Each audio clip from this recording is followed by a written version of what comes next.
Tackling frailty is key to the long-term health of our ageing population, but there are clear failings in how GPs assess and support people living with frailty, with worrying variation across England.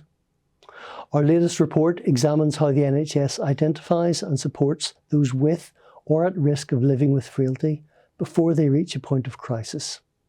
Frailty is a medical syndrome linked to ageing, where the body gradually loses its reserves, making people more vulnerable and dependent on care.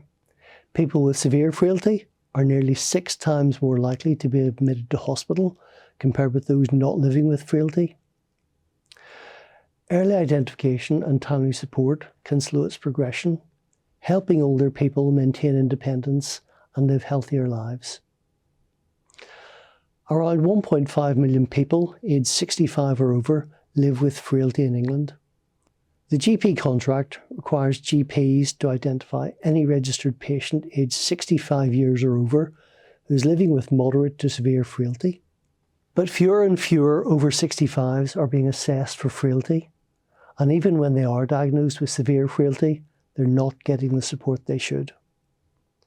Last year, only 1 in 6 older patients was assessed, down from 1 in 4 assessed when the requirement was introduced in 2017-18.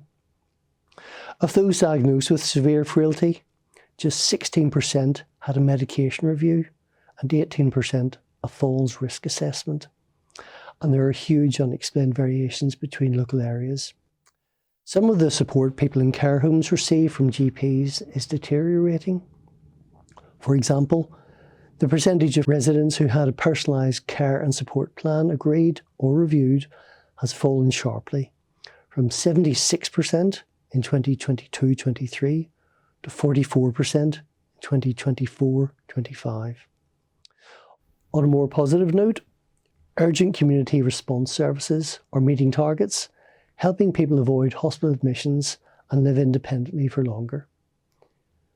We recommend clear requirements for GPs, follow-up when those standards are not met, and a systematic evaluation of frailty initiatives.